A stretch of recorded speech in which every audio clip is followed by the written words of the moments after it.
à ce nouveau numéro de Sur les rails consacré au bilan de l'an 2 du mandat du président de la République. Et nous avons ainsi le privilège ce matin d'accueillir sur ce plateau Dr Abdelmadjid Abderrahim, ministre de la Santé publique et de la Prévention. Avec lui, nous parlerons des grandes avancées et ces dernières années et dans notre système de santé et bien évidemment les défis à relever. Monsieur le ministre, tout l'honneur est pour nous de vous avoir sur ce plateau de Sur les rails.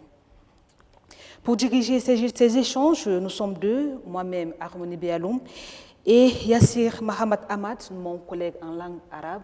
Yassir, assalamu alaikum. وعليكم السلام أرموني بيالوم. مساء النور المشاهدون الكرام، مساء الأنوار المستمعون الأكارم، أينما كنتم أهلا بكم في حلقة جديدة من برنامجكم على الطريق.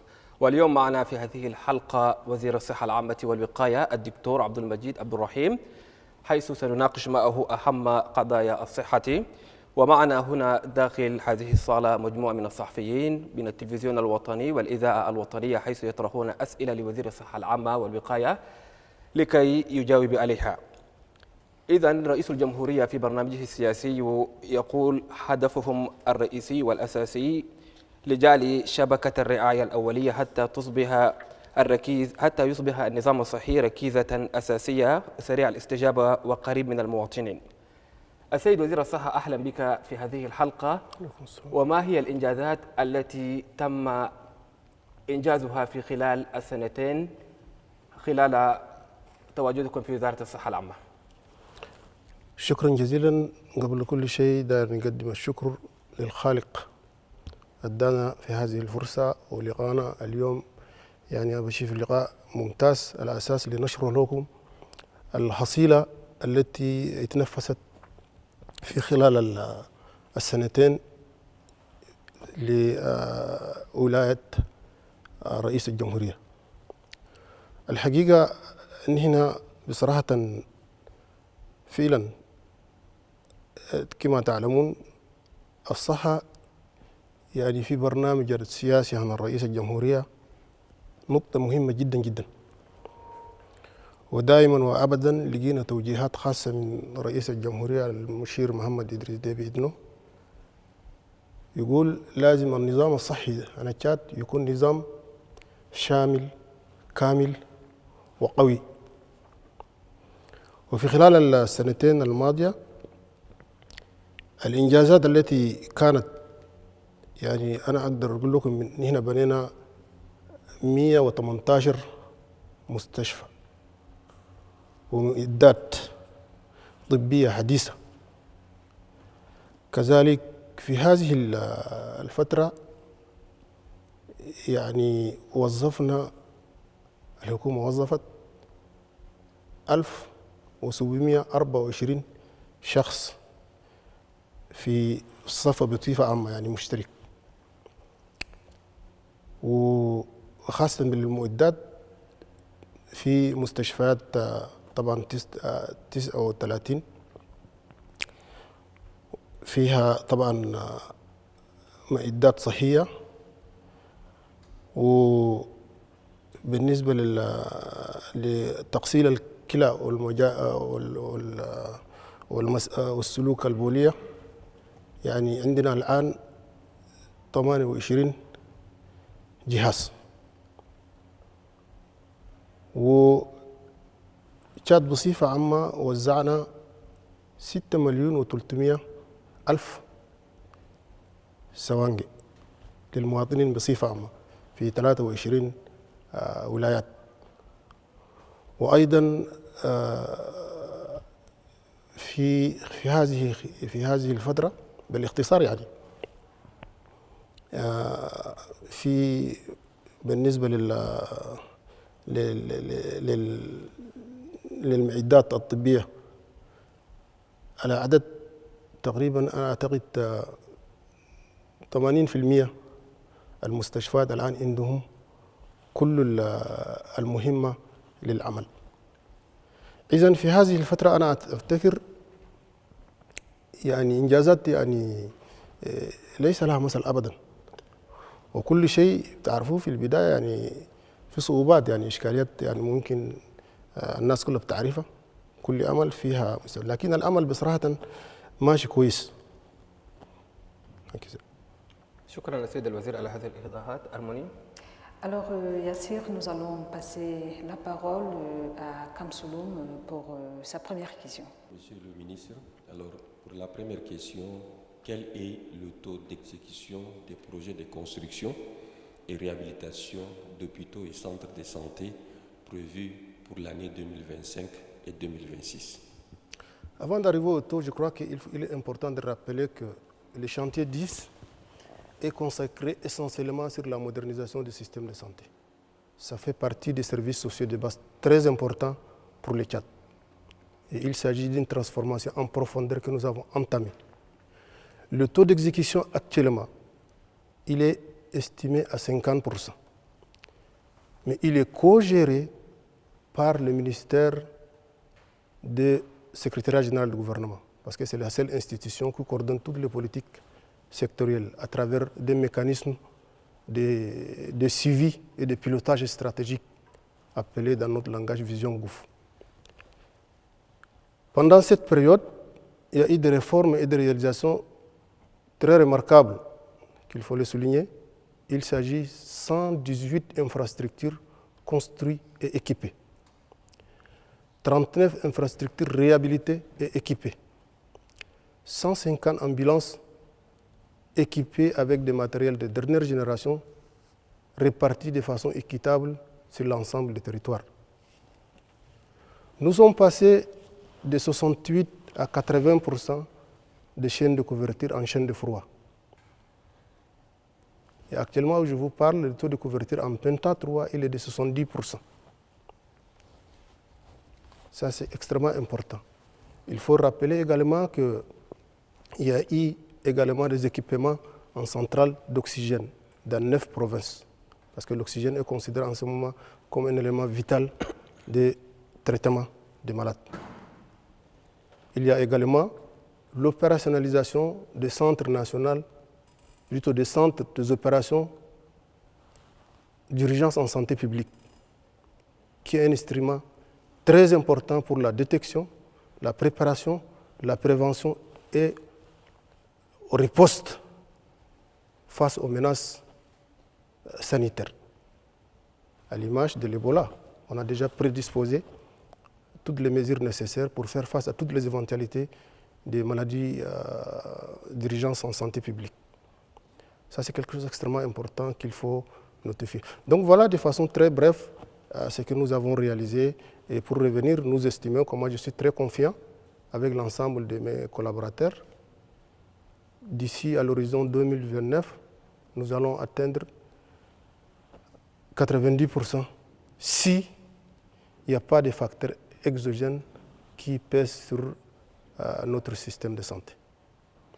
Alors sûrement, nous reviendrons encore sur ce vaste chantier d'infrastructure qui est en marche. Nous passons la parole à présent à Hadjara Haroun Cheikh du service des nouvelles de Radio Tchad. Bonjour, je suis Hadjara Haroun Cheikh, journaliste et reporter à la RNT. Monsieur le ministre, parlez-nous un peu de la mise en œuvre de la couverture santé universelle et quel pourcentage de la population est déjà couvert? Merci beaucoup, madame. La couverture en santé universelle est une réforme assez complexe. Ce n'est pas l'apanage du ministère de la Santé publique. C'est une stratégie nationale multisectorielle qui comprend 5 départements. Le ministère de la Santé assure la prestation de l'offre, mais il n'est pas le monopole de l'ensemble. Donc cette considération multisectorielle, cette approche multisectorielle s'inscrit dans une durée. C'est un but à atteindre. Et le délai pour l'atteindre s'inscrit dans la durée. C'est un cheminement de façon coordonnée.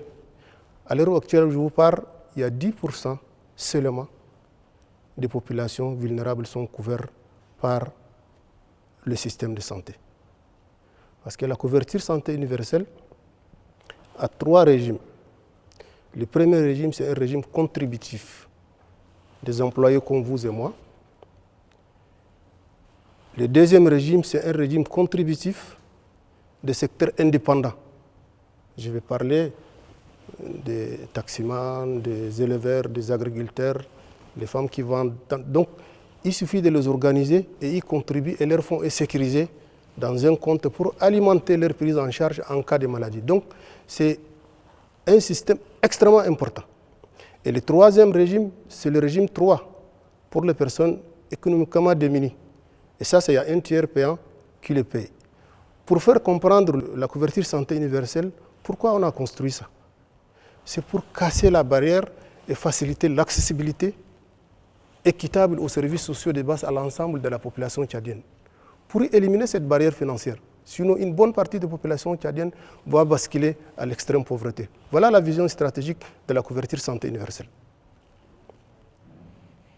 شكرا السيد الوزير على هذه الإيضاحات. والآن الزميل عزة علي علومة من الإذاعة الوطنية، ومن ثم إلى الزميل محمد السليك من التلفزيون الوطني. عزة. أولا نحن سعداء جدا أن نستضيف اليوم وزير الصحة العامة والوقاية دكتور عبد الرحيم عبد المجيد. أهلا وسهلا بك. شكرا.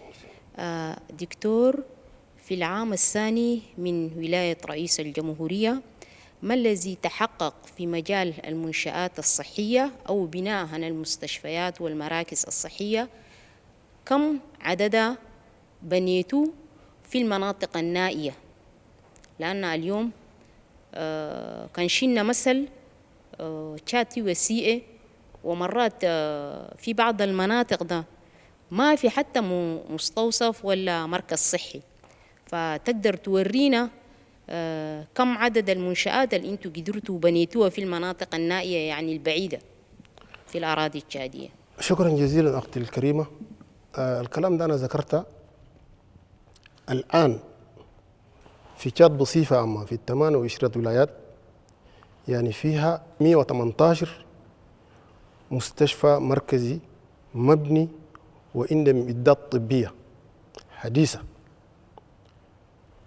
هناك كذلك يعني لقينا معدات من شركائنا المنظمة الدولية للأمم المتحدة، البنك الإسلامي للتنمية، وحتى تشاد الآن عندنا تقريبا 190 هاتف يعني عربات متجولة. عندنا هناك يعني تقريبا 6,300,000 سوانجة قسمناهن لتشاد بصفة عامة. وعندنا هناك كذلك في عام 2004 قدرنا يعني بالنسبة للموارد البشرية 1724 في خلال السنتين الماضية. وعندنا كذلك يعني مكتب شامل تشاد بصفة عامة في كل الولايات المختلفة، يعني مكتب سريعي وكل المعدات الطبية قاعدة فوقها بالنسبة ل يعني مكافأة ضد الوباء. لأن العام الفات سنة 2025 واجهنا صعوبات، لأن مرض الوباء الكوليرا جانا من طرف البلد الشقيق السودان، والحمد لله بكفاءة الإخوة قدرنا، ربنا ساعدنا، وقفنا الوباء. إذن الآن أنا بشوفها في إنجازات ليس لها مثل أبدا، لكن في كل عمل يعني في صعوبات، والعمل الإنساني كان داير أخدمه بإخلاص وبكفاءة. ربنا بيساعدك، والحمد لله الأمور ماشية كويسة. وأنا أفتكر يعني قبل ما في نهاية الفترة حين ولاية المشير ممكن العمل يتحقق يعني 90%. يعني في الاستراتيجية الآن استراتيجية يعني التغذية الشاملة للصحة هي تغذية معروفة، ولقينا يعني توجيهات لازم التغذية دي تنبني، لكن تنبني تدريجيا، والآن بدينا بها. وأنا أفتكر هذه التغطية الشاملة لتغطي بصفة عامة طلب المواطنين، لأننا هنا ما عندنا برنامج آخر إلا نحسن النظام الصحي يكون نظام قوي ويغطي تشاد بصفة عامة، لكن ينبني تدريجيا. والآن في الفترة دي يعني في إنجازات خاصة، في إنجازات لأنها انبنت من جانب البناء والمعدات الطبية زي ما ذكرت 118 مركز صحي مبني وفيها موارد بشرية ويشتغل في صعيد بصفة عامة. لكن تشاد بلد وسيعة، ولكن نمشي النظام الصحي لأن النظام الساينتفك يمشي تدريجيا. كان قلنا نمشي يعني بيعتنا ما نمشي كويس وبعدين نواجه صعوبات. شكرا السيد الوزير. والآن الزميلة أبولين تفضلي. Ma question est la suivante. Quels mécanismes de cofinancement ont été renforcés pour garantir l'accès gratuit à coût réduit aux médicaments? Merci beaucoup, Madame Apolline. Les mécanismes de cofinancement, il est bâti sur une politique nationale. Le Tchad a une politique nationale de santé, a un instrument de mise en œuvre qui est la politique nationale de santé publique et le plan national de développement sanitaire, avec une matrice de suivi de la mise en œuvre de toutes les activités, parce que les chantiers du chef de l'État comprend 6 axes, avec 38 sous-actions. Les mécanismes de cofinancement bâtis pour construire et rendre notre système de santé durable s'inscrit dans la continuité de ce qui est déjà construit à l'avant. Donc nous avons un cadre, dernièrement, si vous avez suivi, on a signé Impact. Impact, c'est un instrument de planification, de suivi et de la mise en œuvre du système de santé, signé par 13 départements ministériels, et tous les partenaires techniques et financiers s'inscrivent et ont co-signé ces documents-là. Voilà le cadre général de notre département. Donc le PNDS, ou Plan national de développement sanitaire, c'est le seul dispositif de la mise en œuvre de notre politique nationale de santé. Mais il tire sa légitimité sur la politique nationale de santé et qui s'articule en parfaite adéquation avec la vision stratégique des chefs de l'État, notamment les chantiers 10. Donc voilà, nous évoluons dans un cadre bien encadré, bien suivi, évalué avec un comité de suivi de pilotage. Merci, Monsieur le ministre, pour toutes ces explications. Pour un second tour de table, nous allons encore passer la parole à notre confrère Kamsoulou. Alors, pour assurer la bonne transparence, Monsieur le ministre, quelle est la situation de la géolocalisation des infrastructures sanitaires? Je vous ai dit tout à l'heure que le système est coordonné avec tous les départements et on a mis en place un dispositif appelé Vision Gouv. Toutes les politiques sectorielles sont suivies. D'abord, dans quelques jours, vous allez avoir le rapport total qui sera présenté ou bien sera mis à la disposition du public par ma collègue, la ministre et secrétaire générale du gouvernement.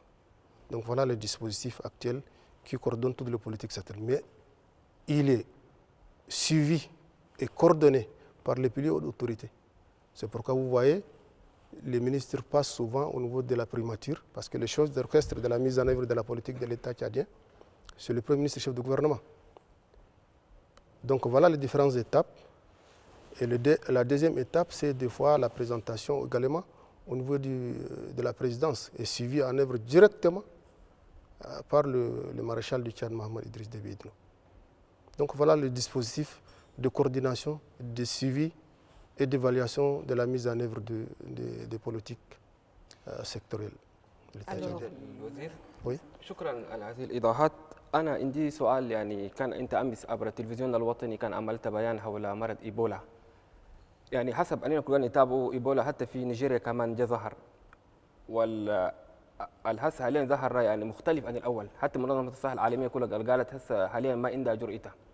أنتم شنو الإجراءات اللي بيكون الحكومة التشادية عملتها كيف بيكون على أساس إنه المرض ده ما يجي في تشاد، أو كيف نقدروا رسالة للمواطنين تقول لهم كيف يقدروا عشان المرض يقدروا يكافحوه حتى لو كان جكلة يقدروا يسيطروا عليه؟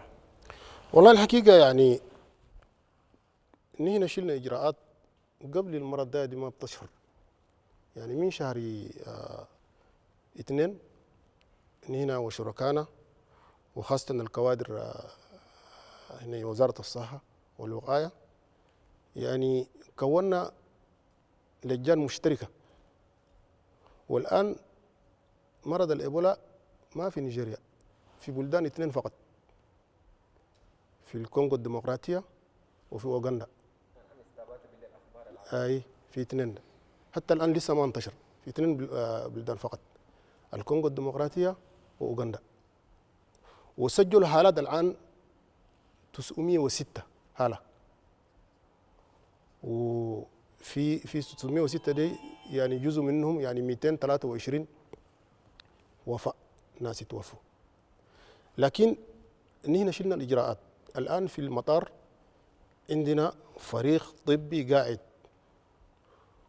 والنظام ده يكون نظام منتشر بصفة عامة، لأن كل البلدان المجاورة لتشاد خطينا فوق فريق. بالنسبة لأفريقيا الوسطى، كامرون، يعني في البلدان المجاورة لتشاد عندنا 17 فريق، يعني مرائين مخابرات يعني تكون، وكل واحد لو كان هم شافوه وقالوا الناس ده يعني عنده في اشياء فوق ظهرت مش طبيعه، الفريق يشوفها يعمل له بحث. وبعدين عندنا هنا في نجمينا المستشفى هنا فرشه كونا وجهزنا غرف زي ما مرض الكوفيد الاول جاء. دونك هنا شلنا الاجراءات بدري. والان يعني ناس لازم انتم كلها يعني تشاركوا معنا. اهم حاجه في حياه الانسان بالنسبه لتقويه النظام الصحي الوقايه. الناس كان فهمت الوضع ده، الاشياء دي ما بتجي.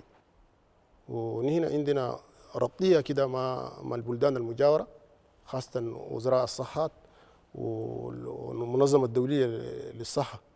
يعني انا كنت في جنيف، لقينا لقاء وكونا الاجراءات كلها قاعده، وهسه عندنا الامكانيات كلها قاعده هسه. لكن حتى الان في تشاد شيء ما في. غير تشاد حتى البلدان المجاوره ما في حاله.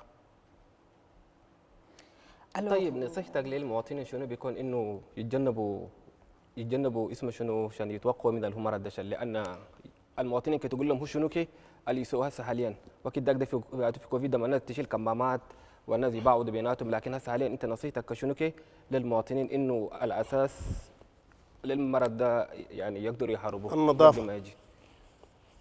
غير النظافه ما في شيء اخر. وكل واحد حس باشياء غير طبيعه يجي في المستشفيات نحن مستعدين وكل يوم نشوفه، لان هناك في بيس. النظام الصحي ده هو يعني نظام ينبني في صحيح. لو كان المواطنين هم اللي بيشاركوا معنا وكل واحد، النظافه دي يعني عمود الصحه اللي هي النظافه.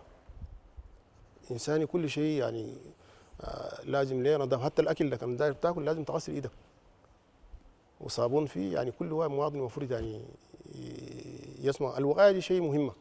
وكونا فريق خاصه يعني بالجول عشان يوعي الناس بصفه عامه بكل الامكانيات اللي عندنا ان شاء الله. شكرا سيدي. شكرا.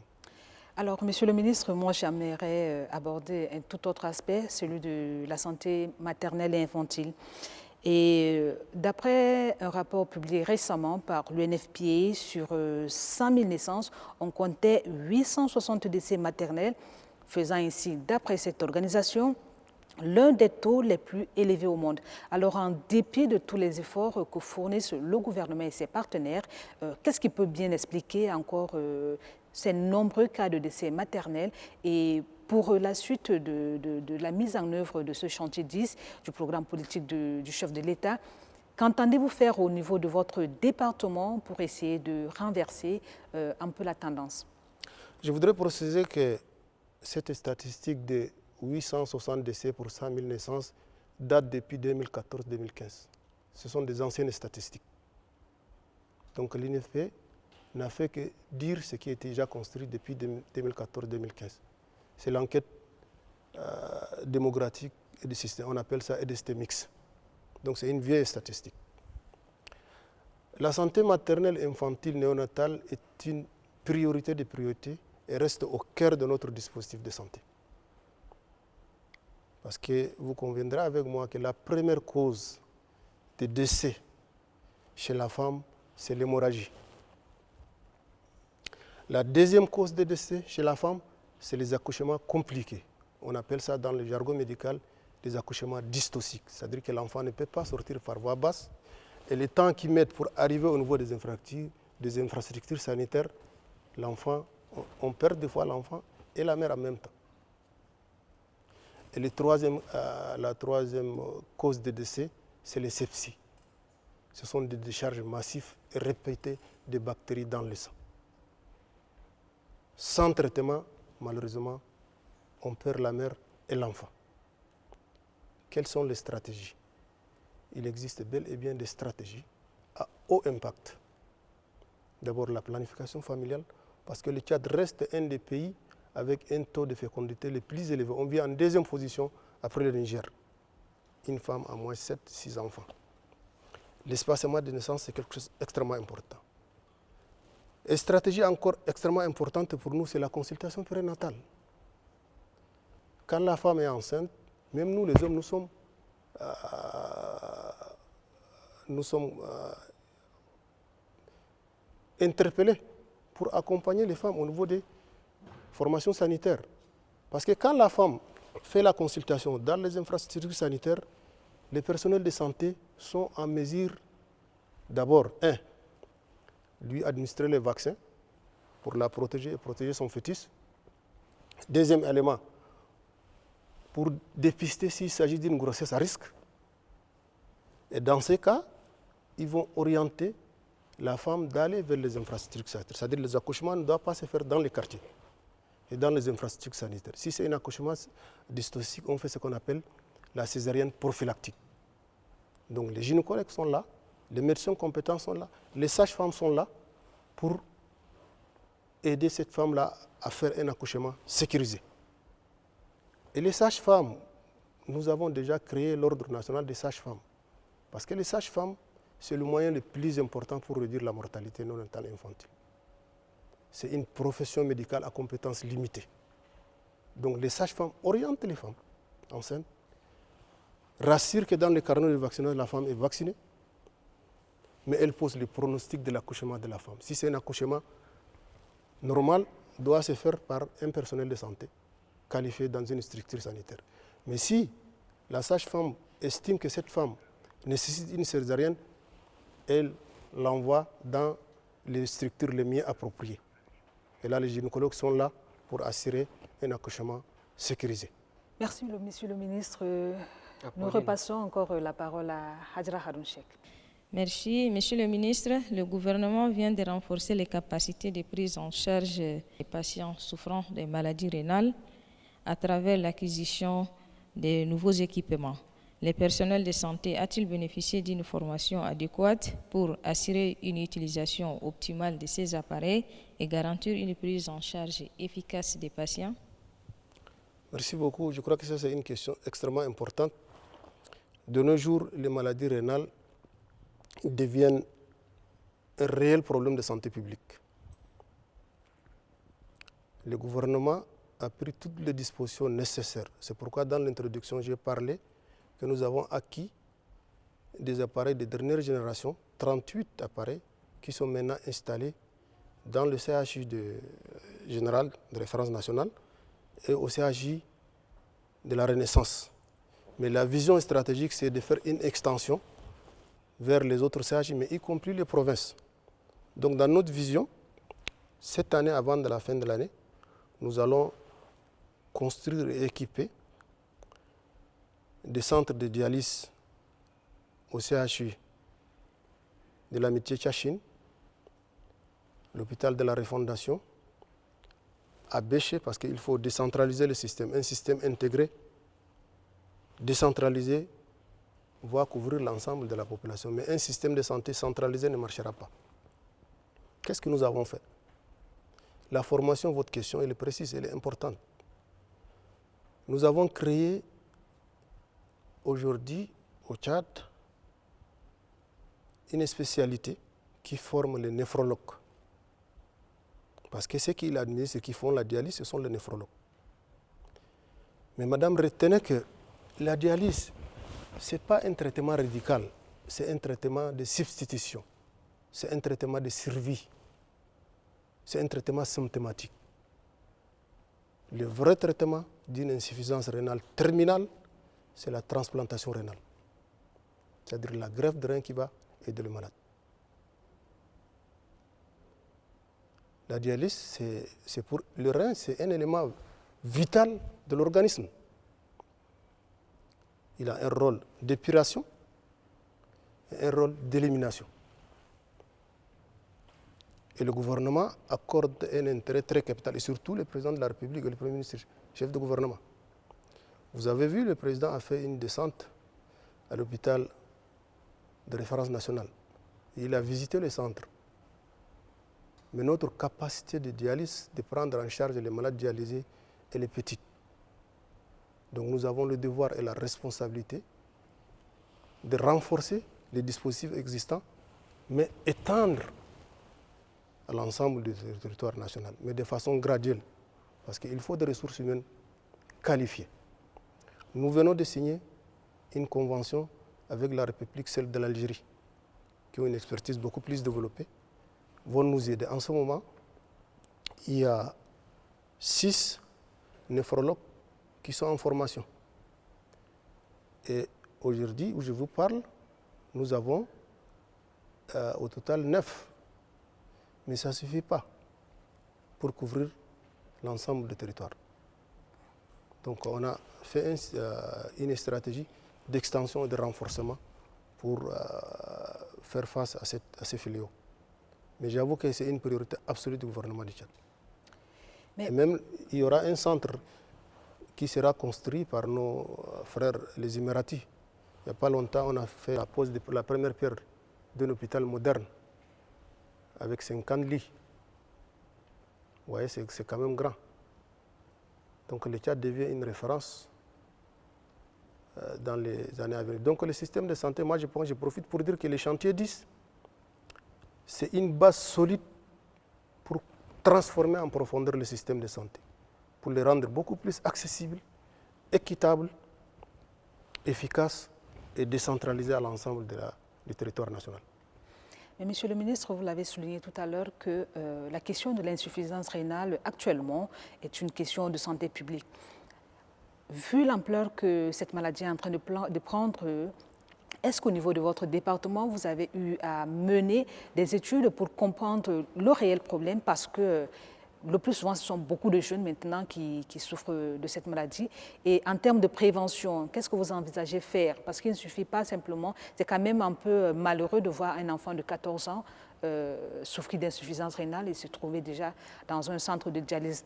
Alors en termes d'action de prévention, qu'est-ce que vous envisagez de faire? C'est une très bonne question, merci madame. Vous savez, en médecine, on ne parle pas comme ça. Pour parler en médecine, il faut des évidences scientifiques, documentées et vérifiables. Il y a une étude effectivement qui a été réalisée par des experts nationaux et qui a mis en évidence la première cause d'une insuffisance rénale terminale, c'est l'hypertension artérielle. La deuxième cause, c'est des causes infectieuses. Et maintenant, malheureusement, la goutte est incriminée comme une des causes de l'insuffisance rénale. Et les Tchadiens consomment beaucoup de la viande.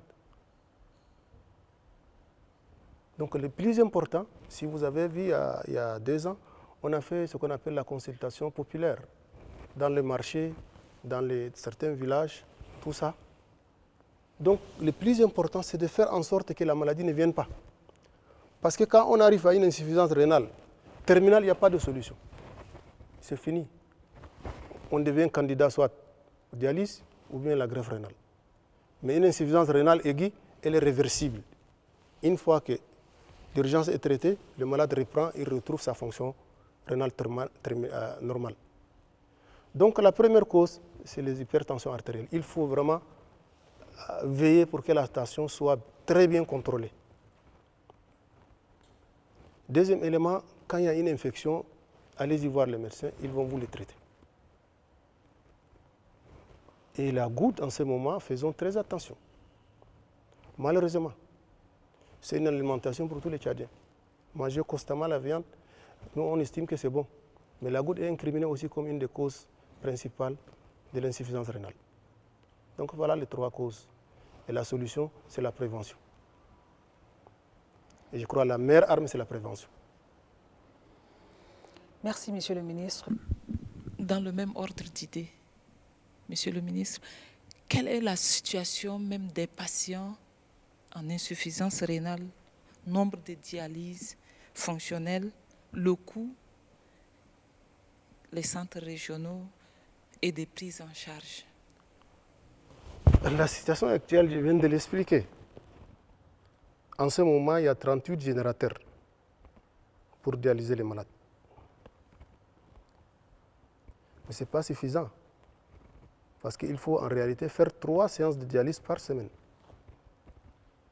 Nous le faisons en ce moment avec le nombre limité, c'est 1 séance par semaine et ce n'est pas suffisant. Donc il faut renforcer les dispositifs existants, mais décentraliser aussi dans les autres provinces pour que tous les Tchadiens puissent bénéficier de cette prise en charge. L'état actuel, on estime que 10%, d'après l'analyse, d'après la dernière étude, les Tchadiens ont des problèmes d'insuffisance rénale. Et je crois que c'est pour vous donner une autre, rapprochez-vous du directeur général de l'hôpital de référence nationale qui a publié un article sur ça. C'est une étude qui a été faite par des experts tchadiens. Le professeur Brahim, le professeur Zelba et le docteur Mohamed Hissène. Ils vous donnent plus d'informations que moi, parce que ce sont des spécialistes. Donc c'est pour vous dire que c'est une préoccupation majeure du président de la République et nous sommes engagés dans cette réforme-là. Mais comme je l'ai dit, le système il se construit, il ne se décrète pas comme ça. Donc allons-y progressivement. Et c'est les ressources, parce que le système de santé, c'est un ensemble. Ce n'est pas seulement la prestation de l'offre. Vous avez les équipements, vous avez les infrastructures, vous avez les ressources humaines, vous avez les finances, vous avez les médicaments. Mais la dialyse est totalement gratuite à 100%. Si quelqu'un vous dit, pour rebondir sur la question de ma sœur, là, la gratuité, c'est un concept qui date depuis 2017. C'est le président de fin, le maréchal Idriss Déby Itno, qui a déclaré ça, je crois, à Kiabé, en 2007. Mais on fait la gratuité ciblée. Ce n'est pas l'ensemble de toutes les pathologies qui sont gratuites. Sinon, le système va s'effondrer. C'est un paquet de soins. Je complète ce que le Premier ministre et le chef du gouvernement a dit. La vaccination, elle est gratuite. Ou bien, les médicaments d'urgence sont gratuits. Les médicaments contre la tuberculose, c'est gratuit. Les médicaments contre le VIH, c'est gratuit. La prise en charge de lépreux, c'est gratuit. L'onchocercose pour la cécité, c'est gratuit. Vous voyez, même l'accouchement est gratuit. Mais le concept de la gratuité, il faut bien le comprendre. C'est un paquet de soins qui est ciblé. Mais toute urgence, parmi les 4 urgences, urgence médicale, chirurgicale, gynéco-obstétricale et pédiatrique, sont pris en urgence gratuite. Mais une fois que le malade émerge de son tableau d'entrée, c'est-à-dire de l'état gravissime, la continuité des soins sera assurée par les parents. Donc, il faudrait très bien comprendre le concept de la gratuité. C'est pourquoi on a bâti un système de santé, ce qu'on appelle la couverture santé universelle. C'est de façon équilibrée. Ceux qui ne peuvent pas payer, il y a un tiers payant qui paye, c'est l'État. Donc toute personne qui vient dans une urgence absolue, il est pris en charge gratuitement. Mais une fois qu'il reprend, il devient conscient. Après 72 heures, la continuité sera payée par les parents. Alors, Monsieur le ministre, tout à l'heure, on s'est appesanti un peu sur la disponibilité des matériels de dialyse. Il y a également un problème, le scanner. On assiste à beaucoup d'accidents de voie publique avec des cas de trauma. Et pour beaucoup de citoyens, l'accès au scanner reste non seulement difficile, mais le coût reste encore élevé pour beaucoup de nos concitoyens. Alors, quelle réponse apportez-vous pour vraiment les rassurer de la disponibilité de ce scanner, ou est-ce qu'il, quelque part, il y a également un projet d'extension, d'étendre un peu ce service dans différentes structures sanitaires du pays? Le scanner, c'est un élément, il fait partie des imageries médicales les plus performants. Et je vous ai dit qu'en ce moment, nous avons 7 scanners. À Béché, Mundu, Amdiaras, le CHI de la refondation, plutôt l'hôpital de la refondation, le CHI mère-enfant, le CHI de référence nationale et le CHI de la Renaissance. Vous avez parfaitement raison. Le coût est très élevé. Nous sommes en train de réfléchir. Parce que pour bâtir un système de santé, vous vous souvenez, parce que vous êtes très jeune, hein? Avant, dans les années 80, les soins étaient gratuits. Mais cet état-providence-là, c'est fini. Nous traversons en ce moment un contexte de tensions financières au niveau international. Il y a une rareté de ressources. Les ressources que nous avons, il faut bien les utiliser de façon rationnelle. Mais il faut bien faire en sorte que le système ne puisse pas s'écrouler. Donc, dans notre vision, c'est réduire effectivement considérablement les examens complémentaires à l'image de ce que vous venez de dire. Nous allons faire ça, mais pas tout de suite. On est en réflexion avec une équipe parce qu'il faudrait étudier d'abord le concept, dans quel cadre nous évoluons. Parce que si on fait tout gratuitement, le système va s'écrouler. Donc allez-y, de façon pour que tout le monde puisse acheter. Donc la vision stratégique, comme vous l'avez dit, c'est réduire encore le coût des scanners. Et là, il y a un comité qui est mis en place pour réfléchir. Et vous allez voir, hein, peut-être qu'avant la fin de l'année, Inch'Allah, si Dieu nous donne la vie, nous sommes très conscients de cette difficulté. شكرا السيد الوزير. والآن محمد السيد غلام للمرة الثانية، تفضل. السيد الوزير، يعني يلاحظ الوزارة يعني في أغلب الوزارات خاصة وزارة الصحة، يعني أول ما يتم نقله إلى ولاية، من الولاية إلى بعض المديريات المراكز إدارية بلديات، تلقى ما بمشي في البوست حقه، في المنصب الموقع الوزارة من هنا أرسلته فيها. يعني ما هي العقوبات أو الاستراتيجيات أو إجراءات الوزارة تتخذها عشان تتعامل مع الحالات زي دي، وكثيرة قاعدة. ده واحد. ثم ثانيا أيضا في الولايات، أول ما تكون يحصل أو تحصل حالة مستعصية لبعض المرضى، يتم إجلاؤهم إلى العاصمة الجمينة أو إلى ولاية عندها كفاءة أكثر من الولاية القاعدة. خلاص يقولوا لك الأمبولانس الإسعاف اللي عندنا ما عنده غازوال، إلا أنتوا تصبوا غازوال حتى نودوه. وكثير مش الحالات دي حصلت. هل في القوانين المعمول بها أو في التسيير، عملية تسيير المستشفيات، كم حالة مستعصية زي دي حصل ده؟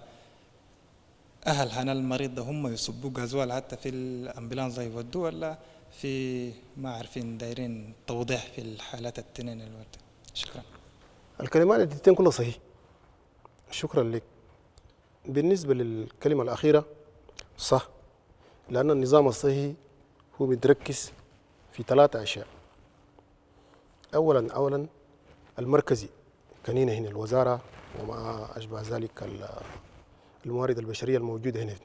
لكن هنا الآن دخلنا في سياسة جديدة لا مركزية،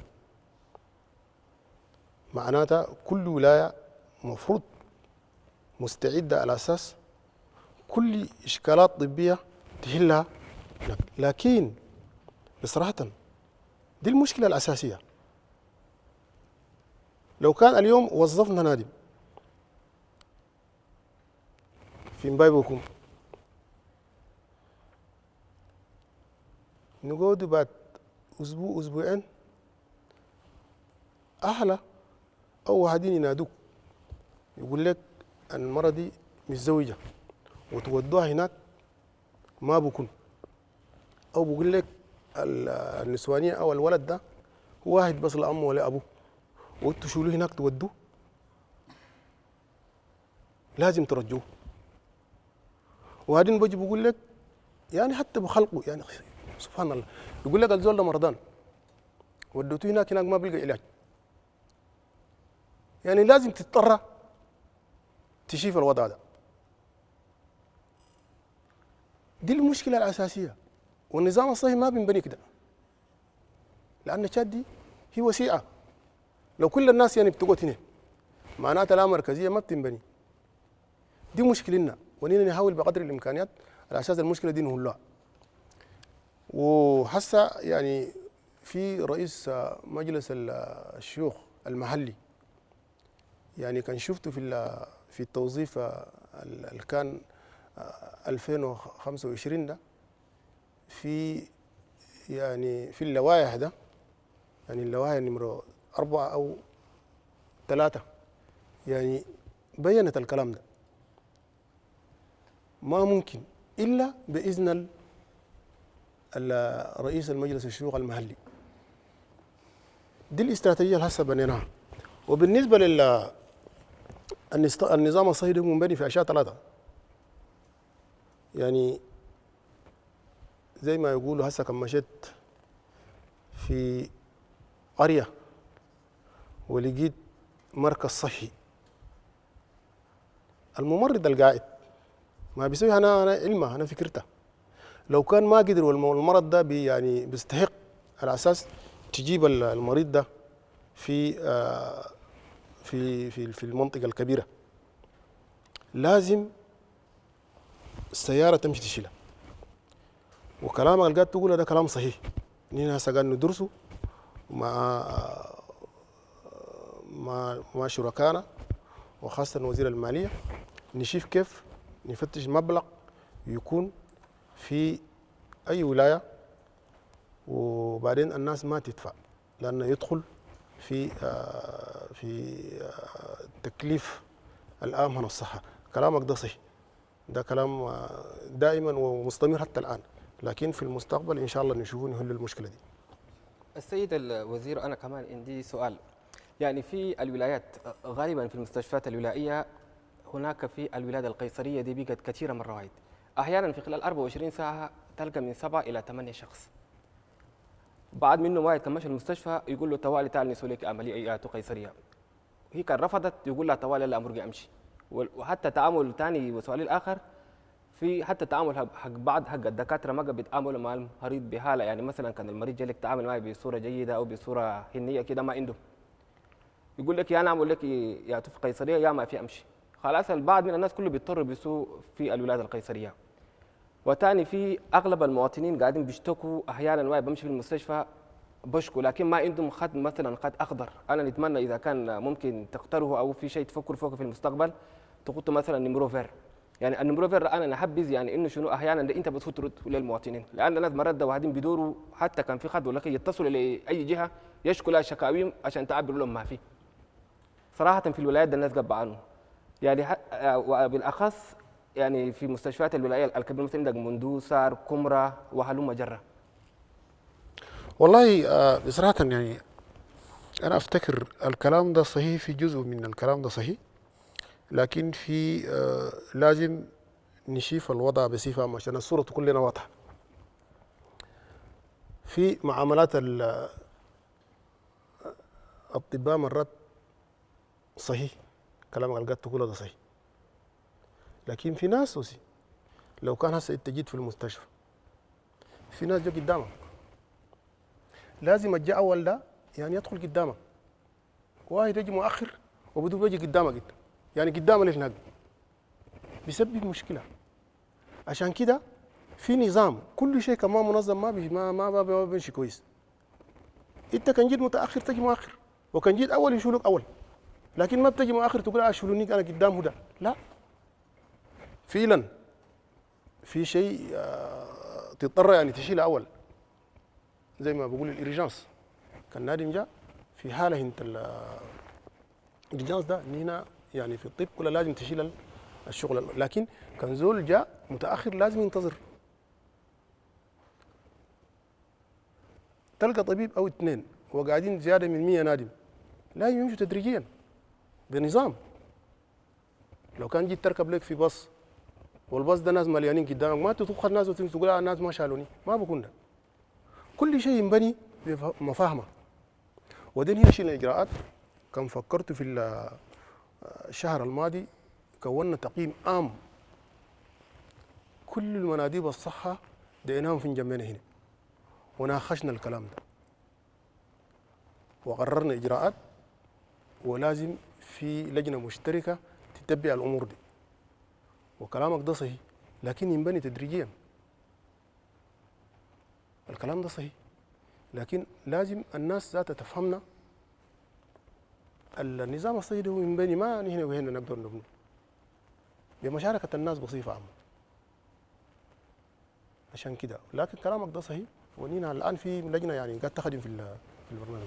بالنسبه للولاده القيصريه ما ردد لي يعني الولاده القيصريه في 24 ساعه بس اكثر من 7 إلى 8 ولاده قيصريه في المستشفيات الولائيه ده. والله هذه الكلام ده صحيح،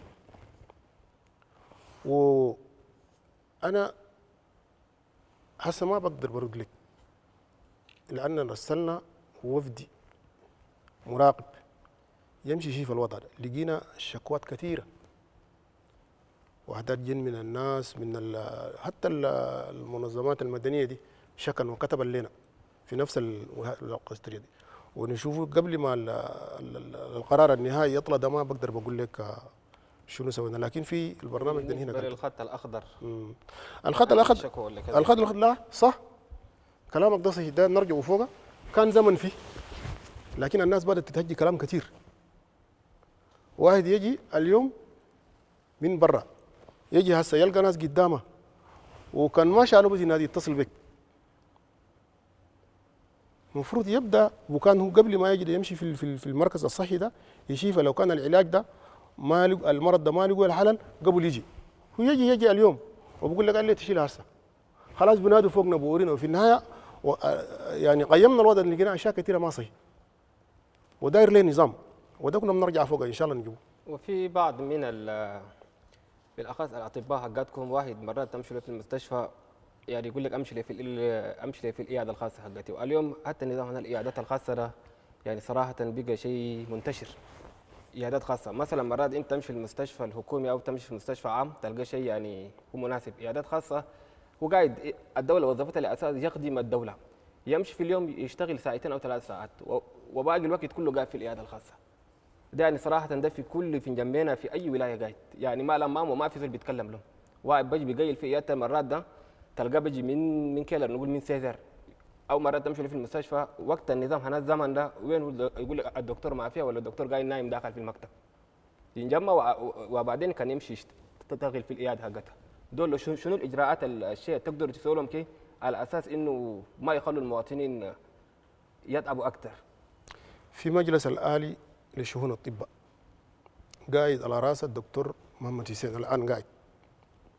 كل عمل زي ده لو كان مواطن شافه خليه يروم،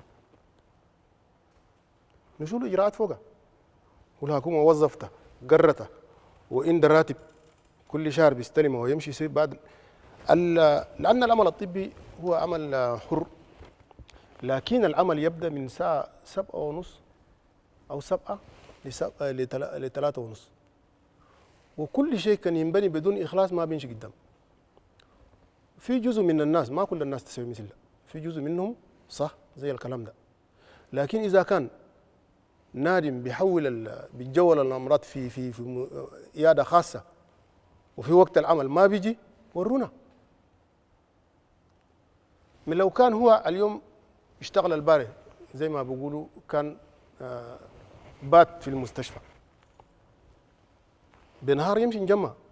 ها وقتها كان بيضرب بنشي بيفتح الإيادة الخاصة ما عنده حق. ده هنا ما بنقدر نمنعه منها، لكن بيخلي عملها وبيستوي بشغل آخر هنا ونرد فوقها. لكن الشيء كان داير تفعل ده أكد من الكلام ده صحيح، لأن في جزء كثير من الناس يتكلموا كلام وكان راقبتك هي تجي تلقى الكلام ده ما صحيح. وهسه ما انا متاكد منه. اكد منها الكلام ده كان جا صحيح بينفعنا نحن ذاتها.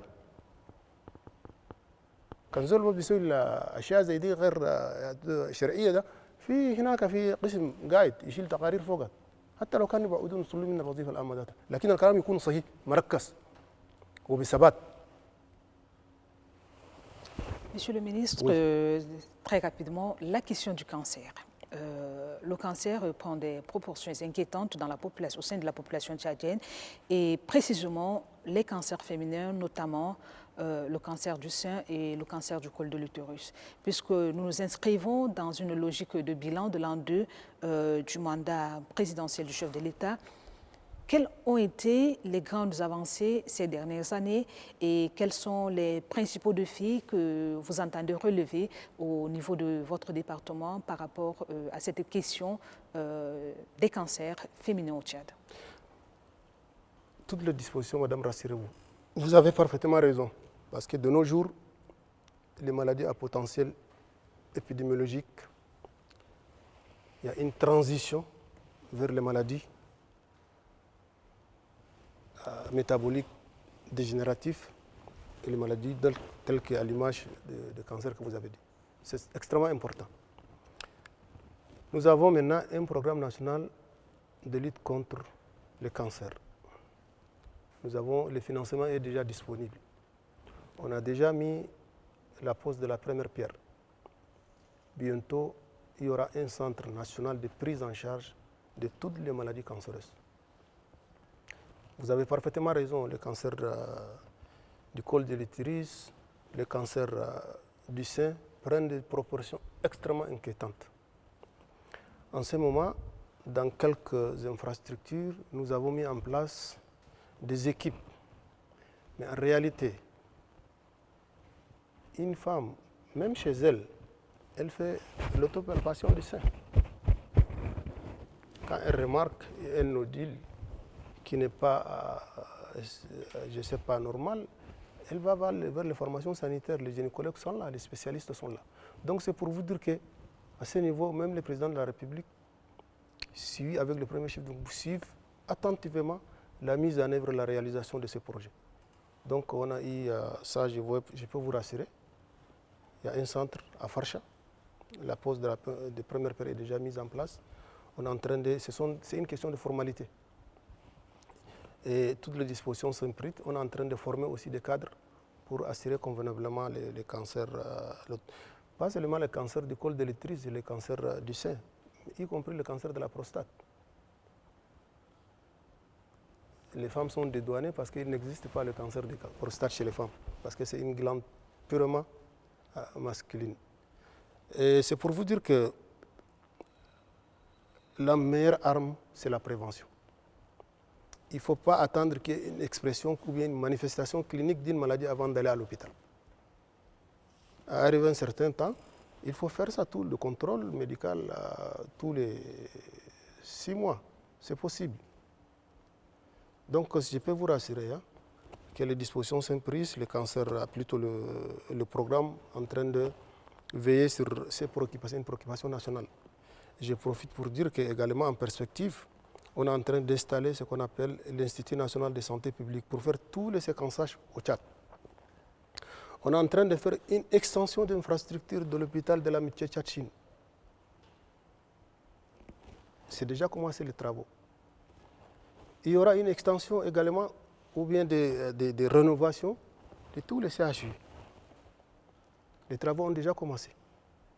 Donc en perspective, il faut tout faire pour démarrer les constructions aux arrêts, pour atteindre à l'horizon 2029 les réalisations, je dirais même 90% de la vision stratégique des chefs de l'État.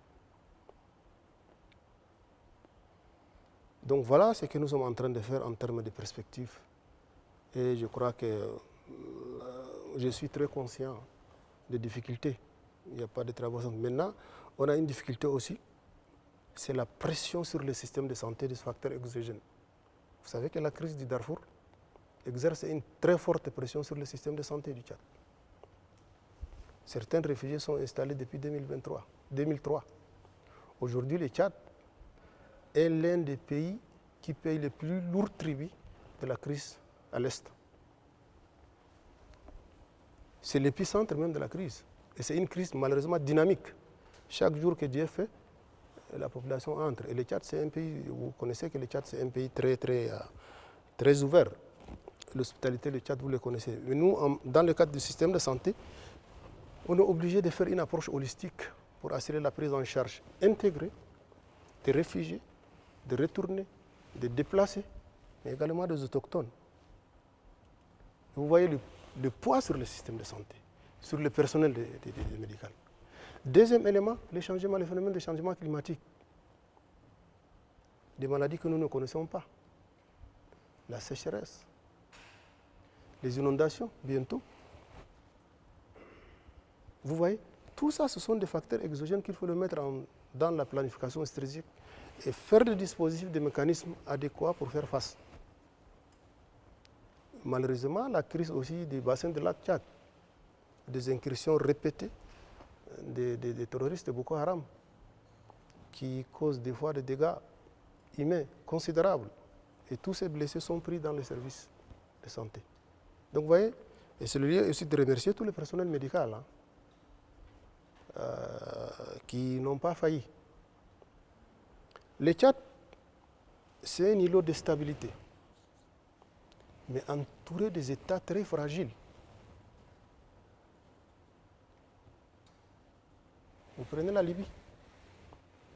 On a enregistré il y a 2-3 ans la leishmaniose viscérale.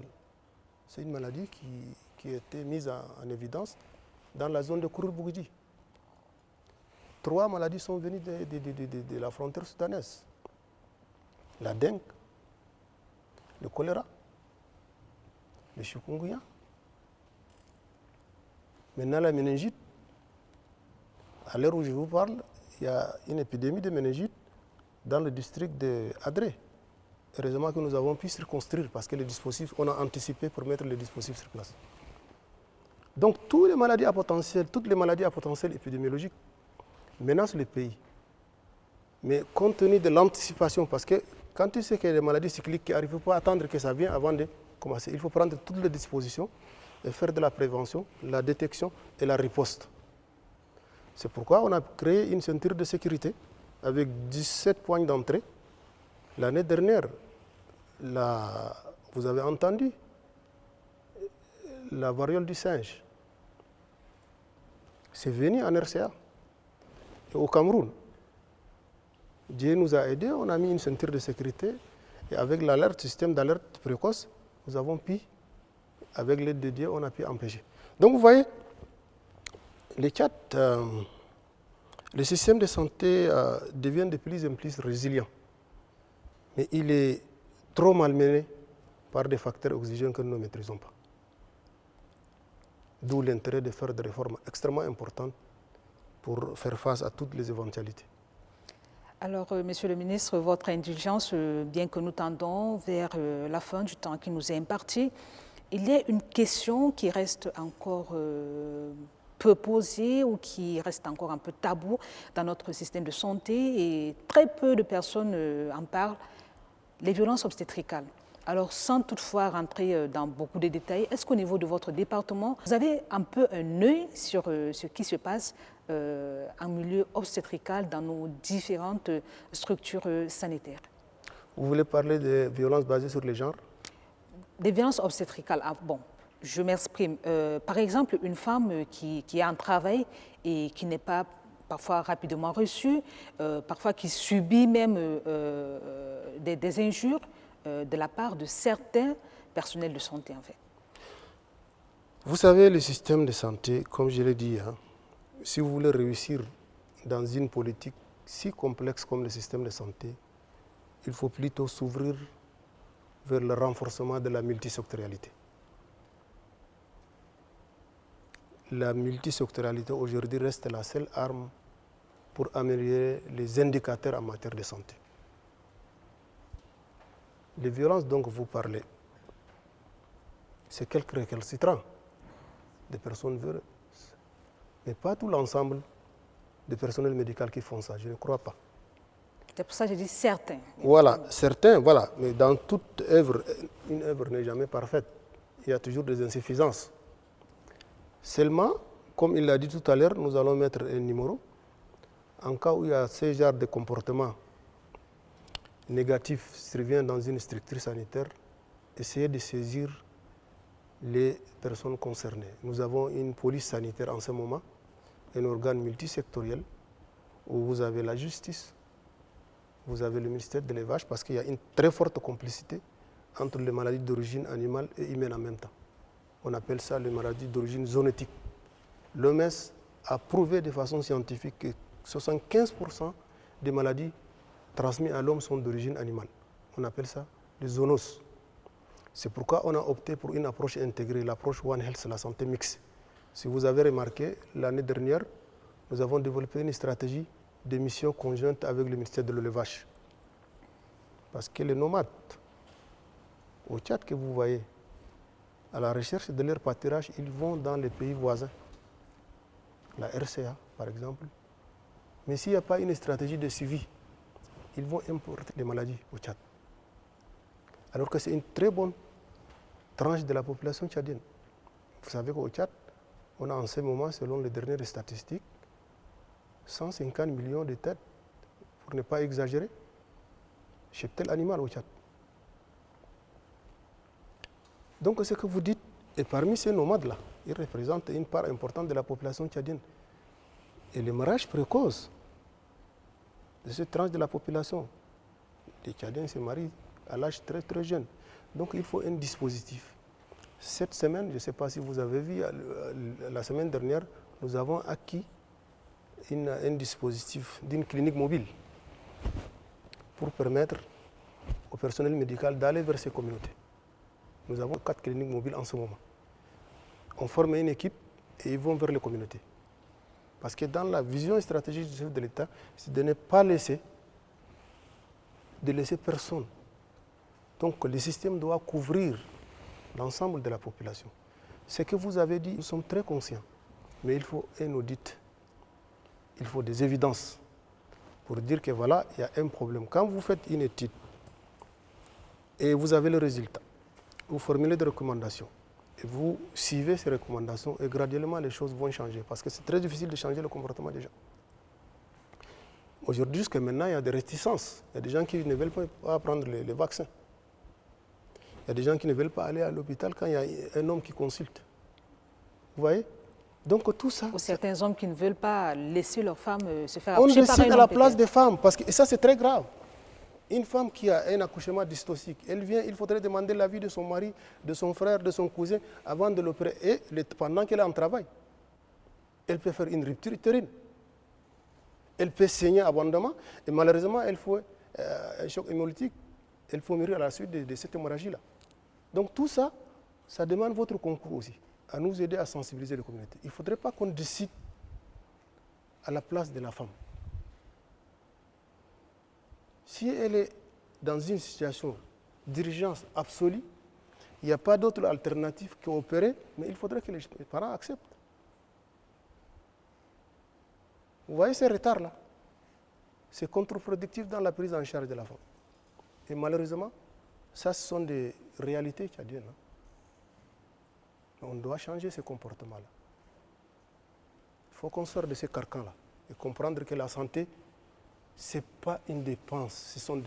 Les dépenses en santé, ce ne sont pas des dépenses, ce sont des investissements. La santé n'est pas un privilège, c'est un droit absolu. Donc il faudrait que les gens comprennent ça. Ce n'est pas négociable du tout, la santé. Mais il y a un prix à payer. Donc, moi, j'opte toujours pour l'approche multisectorielle. C'est pourquoi, avant d'élaborer une politique, il faudrait le construire avec tout le monde. Il ne faut pas rester dans un salon comme ça, élaborer une politique que tu vas l'appliquer. Tu ne vas pas réussir. Donc de plus en plus, on intègre les communautés dans la co-gestion du système de santé. Et je crois que cette approche marche.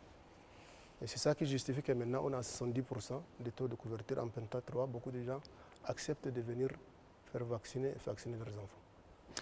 Alors, merci, Monsieur le ministre. Merci surtout pour votre disponibilité et merci pour toutes vos explications. Nous sommes arrivés au terme de notre émission, au terme de nos échanges. Aviez-vous un dernier mot? Le message clé, c'est que, rassurez-vous, le chantier 10 est une occasion très importante pour bâtir un système de santé solide, mieux organisé, équitable, renforcé et décentralisé. Mais il construit, la construction elle est progressive. Deuxième message extrêmement important, c'est que la prévention, la détection, la riposte sont indissociables. Et quand on dit prévention, tout le monde doit contribuer. Troisième message, c'est la multisectorialité. C'est l'accélération de la mise en œuvre de la couverture santé universelle. Ce n'est pas l'apanage du ministère de la Santé seul. C'est une réforme assez complexe et qui demande la contribution de tous les autres ministères sectoriels. Et cette approche, moi, je pense que l'approche la plus importante. Et je crois qu'il y a, tant qu'il y a la volonté politique du chef de l'État, nous allons faire en sorte que le système de santé soit un système de santé résilient et capable de répondre aux sollicitations de la population tchadienne. Et le message que j'ai envie de vous dire, toutes les remarques que vous avez dites tout à l'heure, si jamais on vous amène des informations, il faut vérifier. Si c'est avéré, contactez-nous. Là, nous allons faire une réponse coordonnée avec des résultats tangibles. Et la porte est grandement ouverte à l'ensemble de tout le monde. Je suis prêt même à l'ensemble de mes collaborateurs. Si vous les sollicitez que dans certains points que nous n'avons pas bien répondu, ou bien vous sollicitez qu'il y ait des débats sur autres thématiques, vous nous informez. Et dans les 24 heures, une équipe viendra pour discuter avec vous et ensemble, nous allons construire notre système de santé. Et on espère vous recevoir ici très très bientôt. Merci à Dr Abdelmadjid Abderrahim, ministre de la Santé publique et de la Prévention, qui s'est livré à notre jeu de questions. Merci également à nos collègues, merci à toutes les équipes techniques. Yassir. شكرا سيد الوزير. اليوم كنت معنا ضيف في حلقة على الطريق، وشكرا على هذه الأجوبة وشكرا على المداخلات القيمة. كان معنا اليوم هنا ضيوف من الإذاعة الوطنية والتلفزيون الوطني، صحفيون كلهم طرحوا عليك هذه الأسئلة. وإلى جديد الملتقى، في أمان الله.